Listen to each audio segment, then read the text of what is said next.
This is a workshop on VRoboHub, an app I've made for a centralized scouting system for smarter strategies. A little bit about me first. My name is Vion. I've been part of FIRST since 3rd grade, so that's 7 years now, as I'm in 10th grade.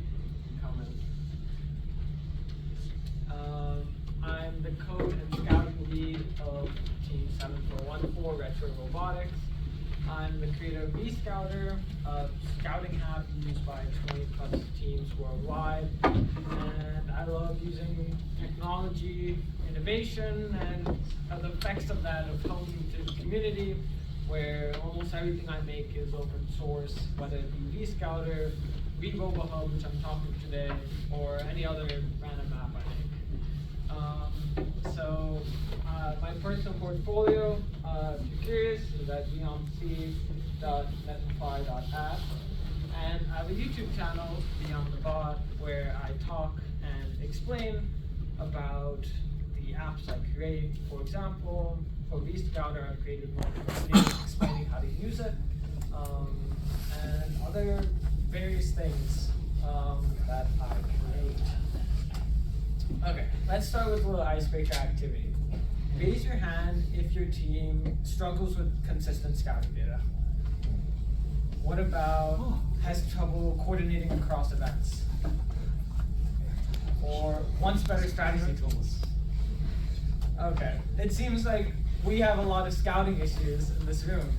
So what are your biggest scouting challenges? Finding all the info. Sorry? Finding all the info.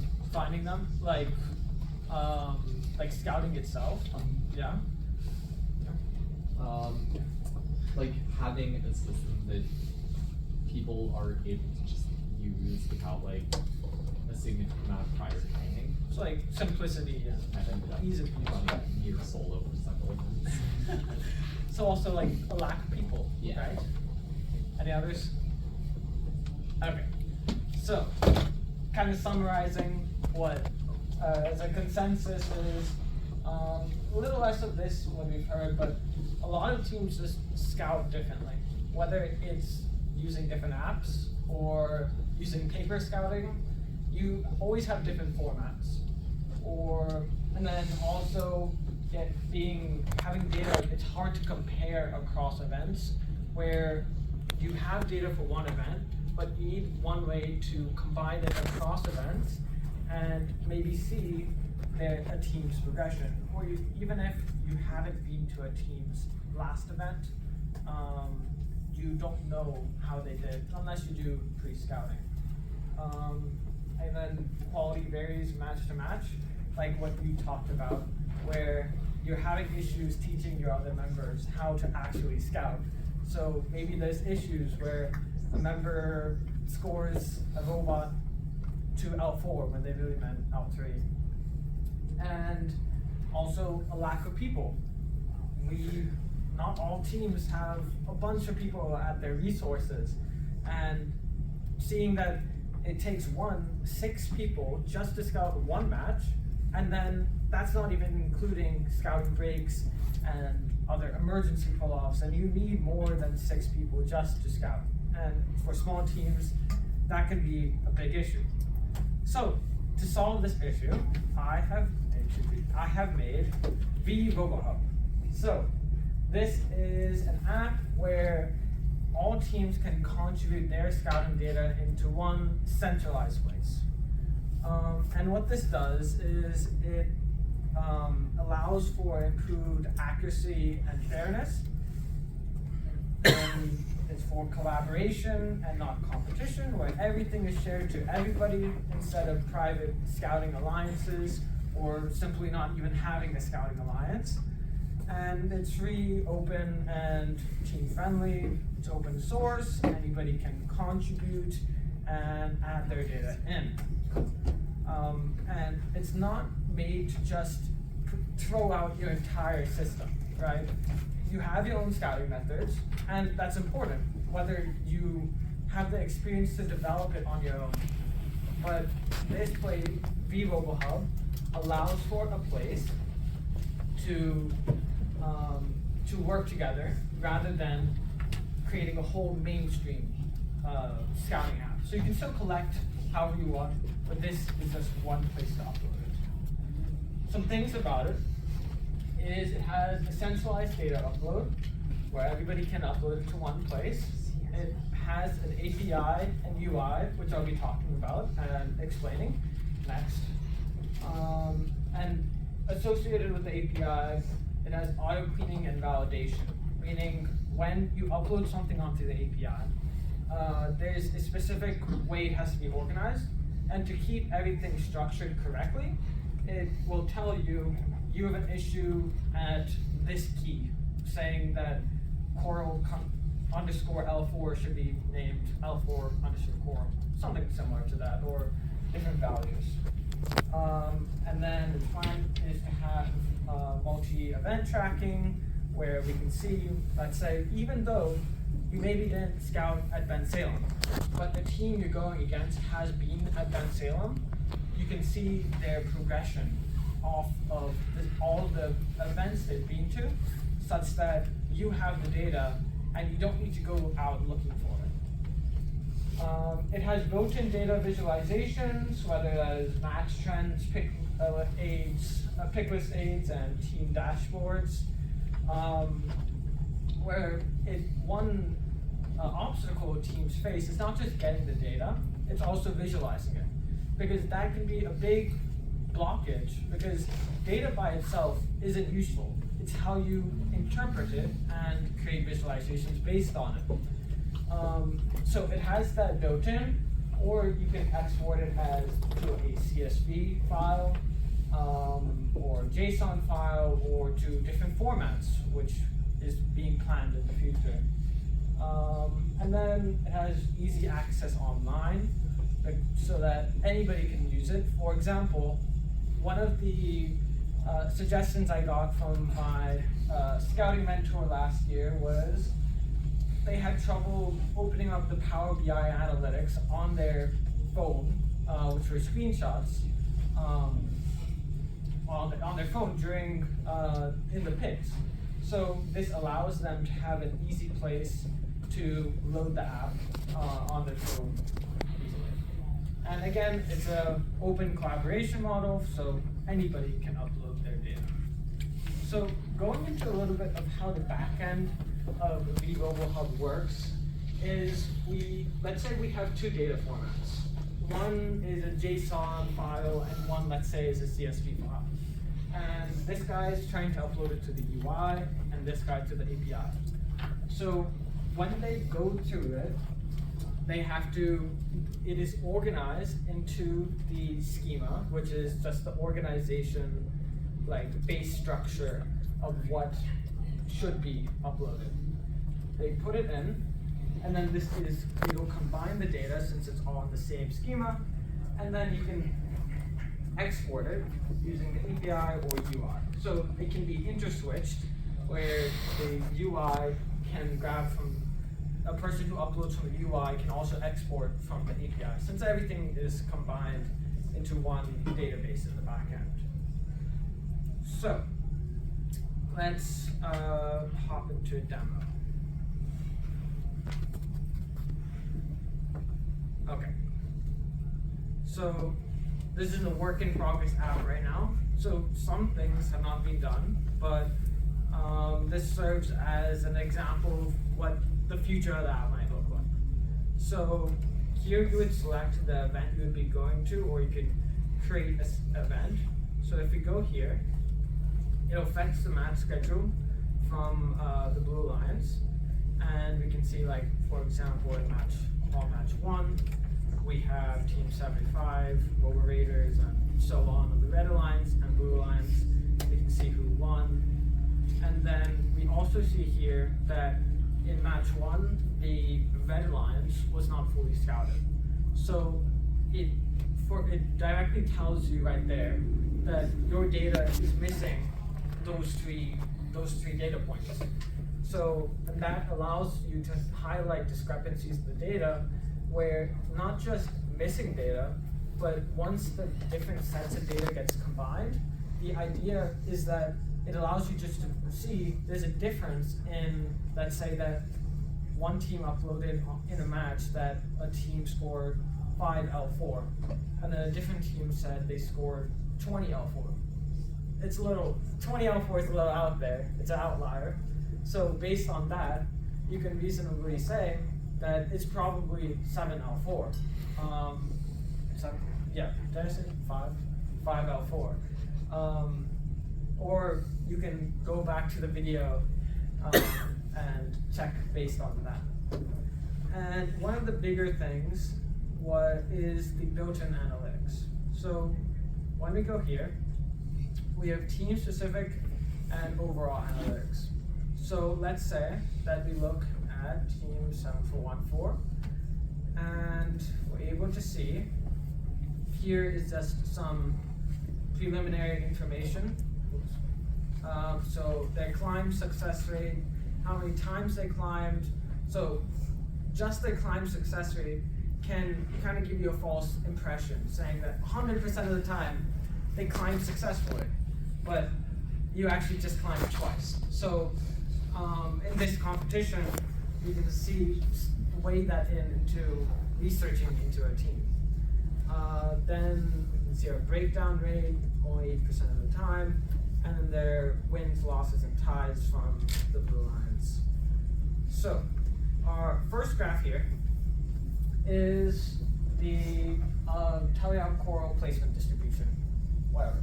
But here we see box and whisker plots where we see L1 placements, L2 placements, L3, and L4. And it allows you to see their median, first, third, quartiles, max, and mins, excluding outliers. So that allows us to see that 7414 is a mainly L2 and 3 scorer, has no algae scores, seen by the net shot and cross the switch shot graphs, and it sees the abilities. So in the max is placing 8 coral on L3. Then here we see in auto, we see different data points here. So you can see that we mostly place L2, but we do have some data sets placing an L3 as well.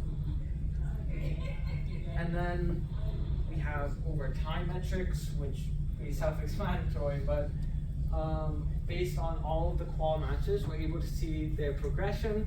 So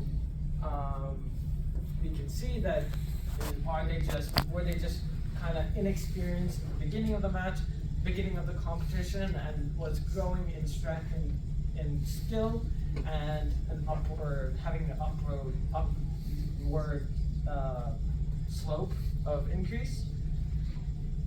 And also that can be separated from not just their total score over time, but also their teleop score over time, on auto score as well, and then coral and algae as well. So it helps to see, also helps to see if it was just like one match that is plummeting their average or median down. Okay. Next, we're gonna go on to the overall analytics. So in here, we're able to see a similar graph that we saw earlier on the team-specific dashboard, where we're able to see the distribution on box and whisker plots, but we're able to compare to different teams as well. So let's say that in teleop, I wanted to compare everybody's L4 scores and sort them by their averages, or medians, let's say. So we can see in Marchamps, based on our scouting data, 2559 Krypton had the highest median and was very, very, very consistent, almost at every single time placing 8 coral in teleop on L4. And then we see the distribution going down as we move more to the right. And we can see some some data like in Team 75 where we have a very high max, but that can be and that adds into your scouting decisions during playoffs, where you have to say, do you want to go for a risky pick? Because in the end, during playoffs, there are very close score differences. So, and that keeps continuing until we reach none. And we can continue that to see, for example, if since 74-14, let's say that I was in that position, in the picking position, and we needed an algae score. So, since we can't score algae. So we would click the net shop filter, and then we'd see the same thing, where 103 would most likely be the best pick for our pick. So, and we can see here that 103 has a very high max, and then also a very low min at 0, leading their median to be right in the middle. And looking at the team-specific dashboard for 103, we can see that they both score L3, L4, they put algae in the net, and also put algae in the processor. So it allows us to see their various strengths and weaknesses and see how they're all spread out, which allows it to be allows us to see that 103 is actually a pretty well-rounded bot, but some of their averages are sent downward because of their all-around use. So we can also see it in their autos that they place L4, 1 L4 usually, and then also place 2 algae. And what I find cool is looking at the score over time, because based on the insights we just made about them being both a coral bot and an algae bot, we can see different fluctuations in their scoring patterns. So, in algae score over time, we can see in call match 82, they score one of their highest amounts of algae. But then, in call match 82, in the coral score over time, we can also see that they scored the lowest amount of coral. So that inverse relationship between the amount of coral and algae that the team scores, we're able to see that and not just classify it as, well, they must have just been really bad during that match. But really that isn't the truth, and that's what these graphs help you find. So,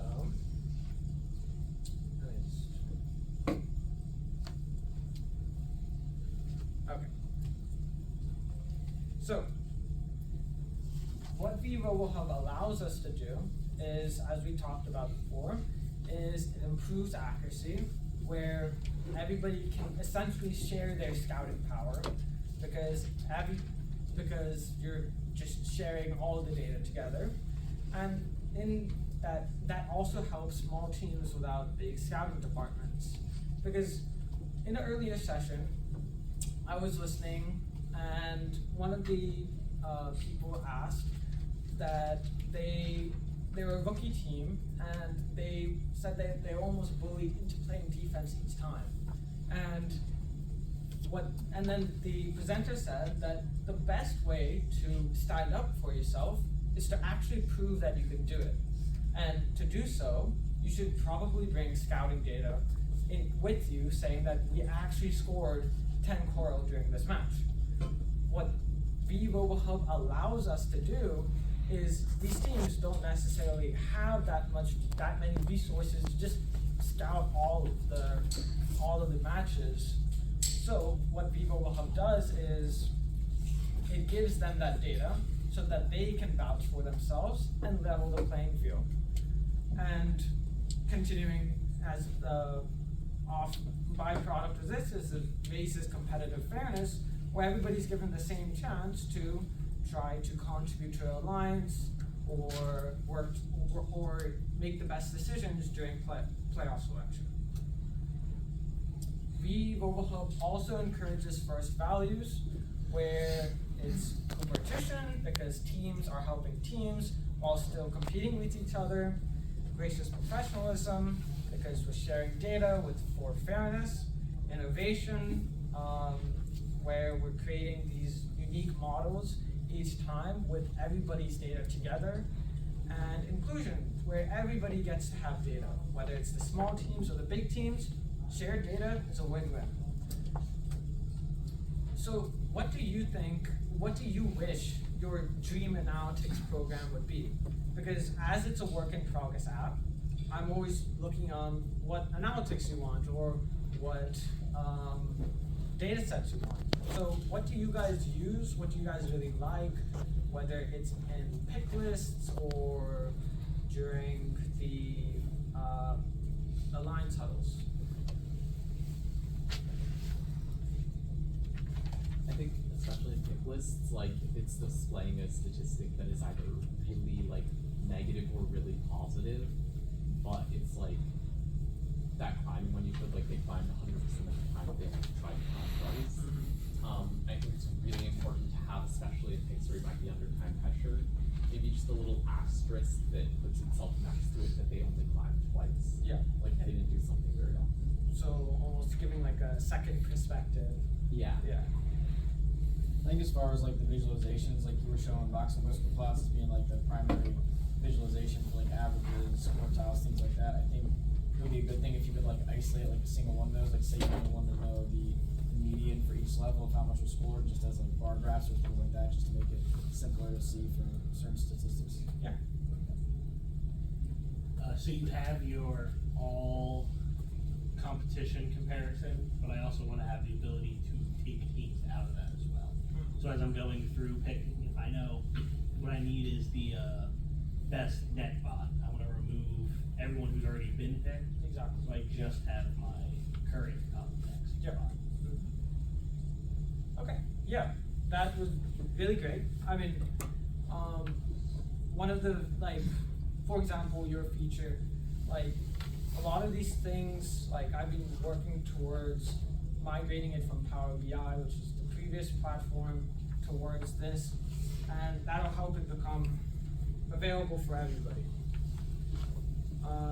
So, VRoboHub helps you combine our data together, but you also have to collect the actual data. So for teams that don't have a pre-existing scouting solution that isn't necessarily working for them, I have created vScouter, which I presented on before and created 2 years ago, which is, I talked about it a little in introduction, but it's a free scouting app that's used by 20+ teams worldwide. And I update it every year based on the game challenge, and whether it is adding new features or fixing bugs or it's collecting new data points. I'm always designing and coding and maintaining it, and it's really optimized for the simplicity for scouters and also the people who are collecting the data. So whether it is like bigger buttons on your laptops or phones, it's online accessible, and so it can run on everything you use. On my YouTube channel also, I've created a couple videos on explaining how to use it, so you can set it up easily, and then also you can show your scouters how to use it just by showing a video. So VRoboHub and vScouter work in combination with each other or with other scouting. VRoboHub also works with other scouting apps where vScouter is the more data collection part of it, and then VRoboHub allows you to actually combine the data and do analytics on it. So together they save time at events, improve line selection, everybody gets the same data, and allows team to collaborate at scale. Like, let's say a team doesn't necessarily have the same connections that another team has, this app at least allows them to make those connections, especially for rookie teams. It will help them so much. So let's have a little mini debate. Do you think that all varsity events should use a single shared scouting database? Should you, or should it not? I think it's a positive to have it be a single shared scouting database. I mean, if you think about it for, like, talk about like professional sports, right? Like for the NFL, for example, it's one stat line, and every team can go through and see the stat lines for the other teams and plan and who they're going to play against based on that. And I feel like it should be no different for something like this. It shouldn't be like, oh, it's based on your team's ability to figure out what the stats are. Stats are stats. Yeah. You know what I mean? Data is data. Yeah, exactly. Yep. I think that especially with like having a single shared database, you get the added benefit for like especially smaller teams. Like something that I got to like I struggled with a lot was it's hard to find time, especially when you're trying to get as much data out of every bot as possible, and you can maybe only get like 1 or 2 bots per match. It's hard to find time to leave the scouting part to go and talk to people on your team about different strategies you want to play. Yeah. So it opens up like even like super small teams with really limited scouting to applying that in every match. Yeah. And it also like leaves you open to maybe working on a specific or more detailed strategy to counter a better team or a tougher like opponent. Yeah, allows you to almost relay that stuff down to your pick team, so that when you're in strategy discussions before matches, it can also help with that. Who else? Okay, so to join the initiative or app, it's not released yet, but it will be released on soon before the season. On my YouTube channel, I'll be making videos on it, and on Chief Delphi, there's my username if you want to see. I'll also be posting on there. To contribute to it, you can contribute feature ideas like we did a little bit today. And also, once it's released, we can contribute data, where I hope this at least it allows for improved scouting for every team and easier time for everybody, where everybody has the same data and it's fair to everybody. Before we get to Q&A, there's my contact information there again.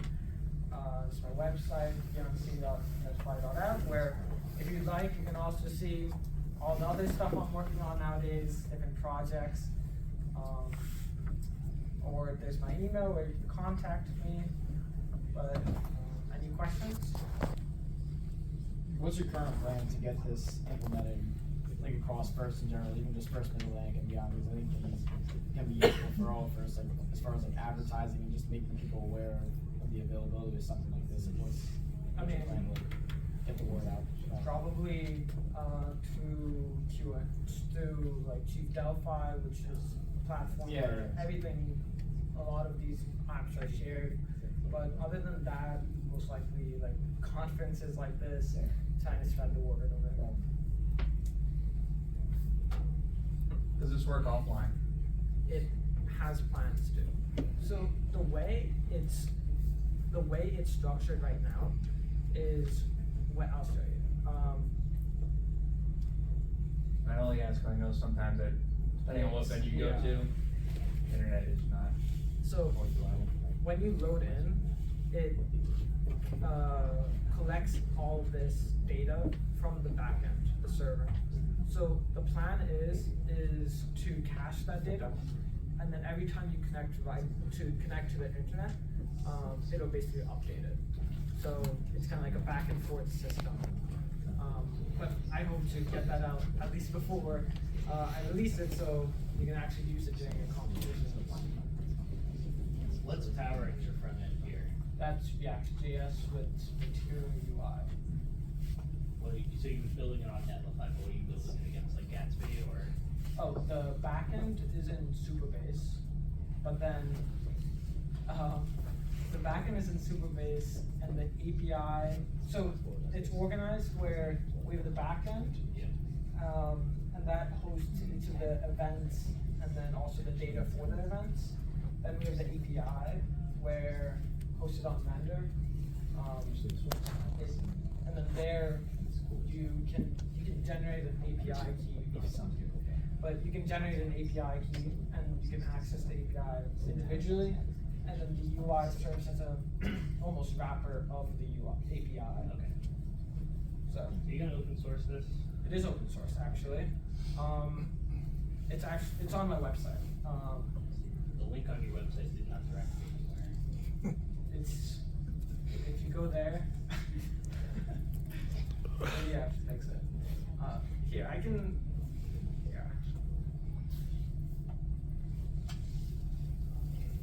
So this is the GitHub VRo. I'll work on the documentation of it more, but it's going to be open source in the next couple of days. It's just since it's been a lot of development, so it's just working. And my final question, how reliant on the underlying data is your front end? Like, is your front end like, here is a column, oh, this is some numbers, I can make a bar chart, or a box investor, sorry, and oh, this is data over time, I'm gonna make a line chart, or are you explicitly calling out certain columns you're using to generate those? So I don't know. Yeah. Just when you use like Tableau, right? Yeah. And you pull up a column, it's going to look through the data in that column and it's going to say, this is the best type of graph for the data you have presented to me. Are you doing something like that, or are you saying, here is a column, here is what I want you to do? You're explicit with that. Are you like hoping for like something like that, or what type of graph would you be looking for? The type of graph is, I don't know. Yeah. It's not, my question is, the competition season's gonna start, you're going to get the game, and you're gonna have to build a robot and update this, and that's the, red flag. Yeah. He won't sleep.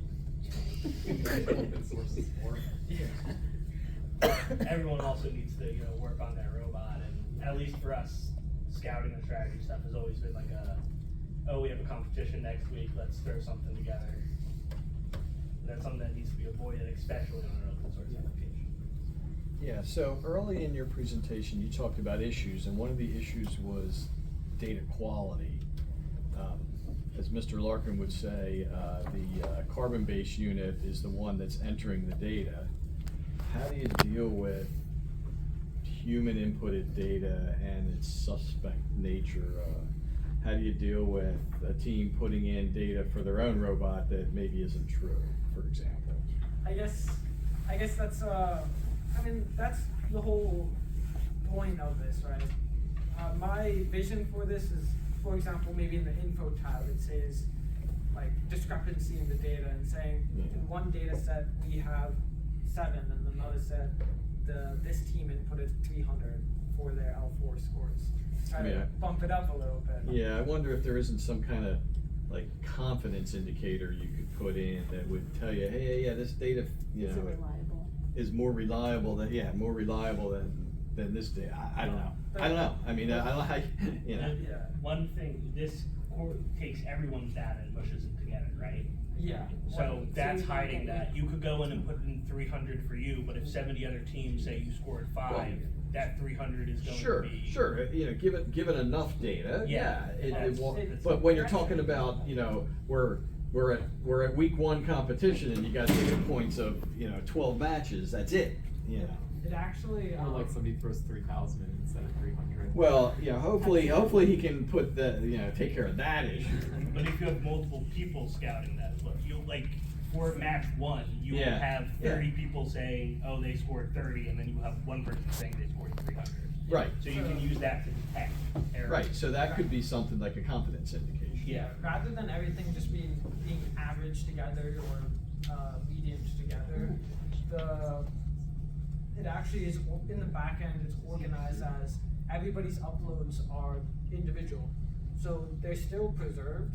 And the idea for this would be in the future, you would make something like a confidence indicator and you can say, Yeah.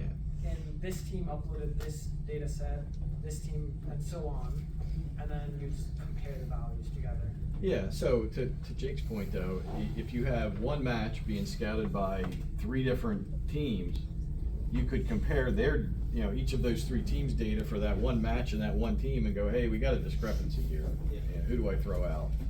And then you could, let's say, watch the YouTube video of the match, and then rescout the match. With Right, the right. central fixture. Because there's time for that, yeah, okay.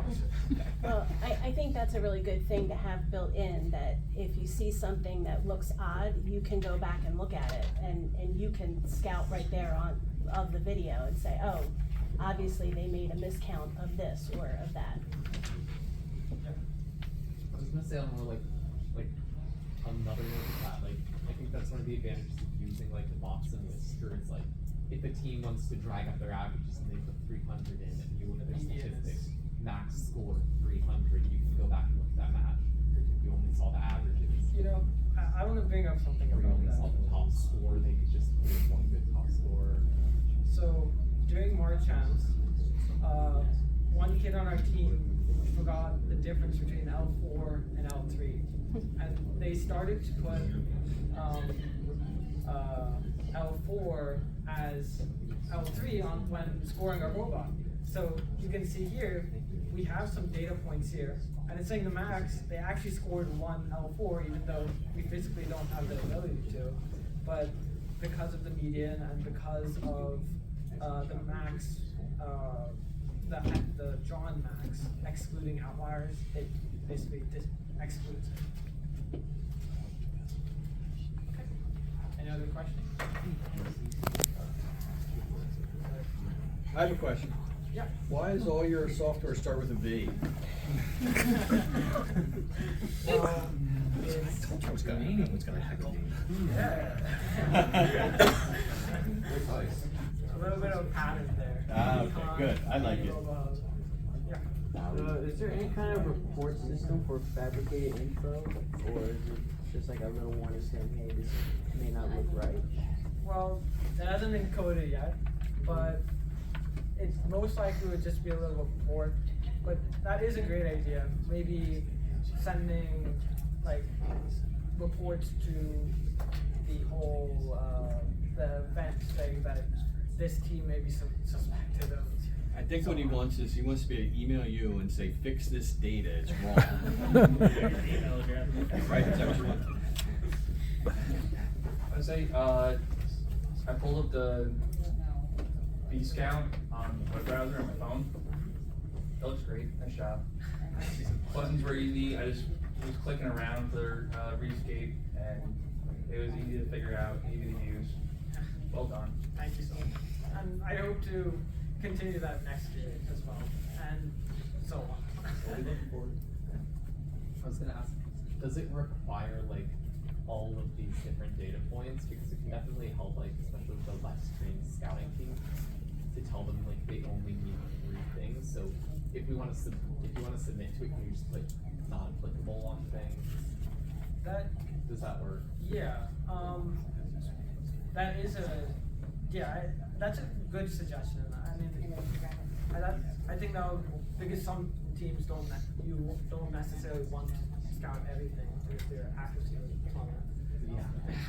If I start asking people like, how much L4 did they climb? Did they try to climb? I think people just not realize that falling off counts as having tried. Yeah. Or thinking like it got up there and then it fell off before the time it was up there, so they climbed. Yeah. So yeah, I'll definitely add that as a feature. That makes a lot of sense. Yeah. I went to the Blue Alliance API talk today, and he made one really good point where sometimes scouters get wrong whether or not people had hubbed correctly, because you can't tell and it's not obvious on any of the dashboards that are displayed afterwards. And he had recommended that you use something where you could plug into Blue Alliance, pull that data down, and then disregard it for everybody. So does the blue line specify which robot or It which specifies position? the robot and what it managed to do. Okay. I don't think you could get position out of that. Yeah. So maybe you scout position, use Blue Alliance for Enriching success. that, yeah. Okay. Yeah. That would make sense, yeah. Or depending on next year's game also. Yeah, it would be Yeah. game dependent, but it would be something like that. Yeah. Okay. Well, thank you so much, everybody, for coming to my session. I hope you have a good afternoon today. Other than that, thank you so much.